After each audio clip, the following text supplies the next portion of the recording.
In this video, I'm going to be talking about stress reactions. So we'll be talking about fight or flight, the fight or flight response. We'll talk about the tend and befriend response.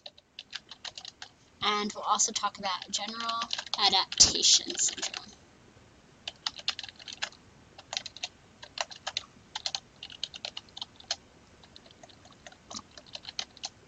So, first, fight or flight. The fight or flight response is an emergency response. It's including activity in the sympathetic nervous system. If you remember back from chapter 2, your body has to react and then it has to relax. So this is the let's react one. So it's the sympathetic nervous system. And it mobilizes energy and activity for attacking or escaping a threat. So when you come in contact with a stressor, your body is going to go into this fight or flight response. And this could be any level of stressor. It could be a catastrophe. If a hurricane is coming, it's going to get that sympathetic nervous system going, all the way down to a hassle if you're stuck in traffic and you feel that energy coming, that anxiety, that frustration. That is also the fight or flight response kicking in. Now, not everyone goes through the fight or flight response. Some people go into the tend and befriend response, especially women. And this is when, under stress, you often provide support to others, that's the tend part, and bond with and seek support from others. So instead of doing fight or flight, you do tend and befriend. Your focus is on helping other people or getting support from other people. So again, this is more often in women. And this, if you think about it from an evolutionary perspective, what the evolutionary psychologist would say is that a woman is not going to win a fight.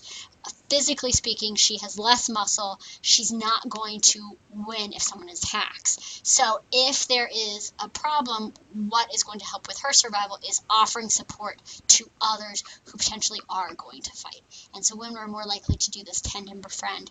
And in class, we'll talk about the hormone that connects to this tend or befriend aspect, this tend or befriend response. But at this point, that's all you need to know. And then finally, we have the general adaptation syndrome. This was created by a guy named Hans Selye. And he was doing research on rats, and he noticed that regardless of what he was doing to them, whether he was injecting them with hormones or with saline or whatnot, they were having a stress response. So he came up with this concept that the body has an adaptive response to stress, and there's 3 stages to it. So the first stage is alarm reaction. In the alarm reaction stage, what is going to happen is that you have things like that increased heart rate, blood is diverted from your skeletal muscles, your adrenal glands release hormones like oxytocin, cortisol, adrenaline, those sorts of things. So your body gets ramped up. You can kind of think of it like a firefighter. This would be when the alarm goes off in the fire station. That immediate initial reaction, that's the alarm reaction. After that, the next stage is called the resistance stage. And in the resistance stage, your heart rate and your temperature stay high, and hormones continue to be released. Basically, again, if you take the firefighter, if the firefighter shows up to the fire and his or her body just decides, okay, I'm done, that's not good. The body has to stay in that response stage, stay in that probably fight or flight stage, as long as the stressor is going on. So this keeps your body in that mode while the stressor is continuing. And then the final stage of this is the exhaustion stage.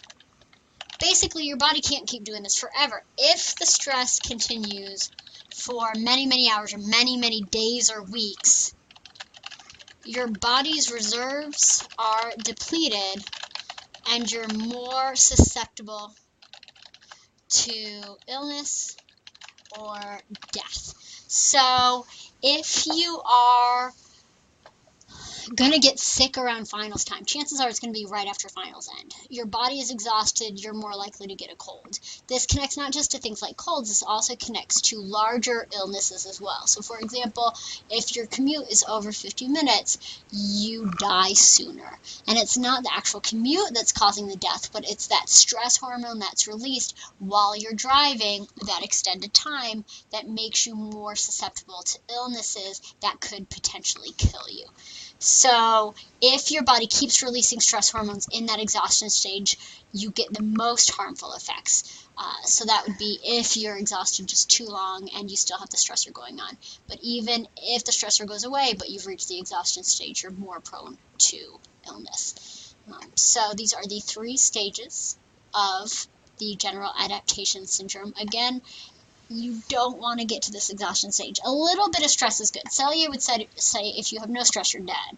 A little bit of stress is good for you. It's good to get that blood flowing, to get that heart pumping, but you can't let it get to that exhaustion stage regularly. It's not going to be good for you. So those are different stress reactions. And in class, we'll talk more about the hormones connected to the tend and befriend reaction.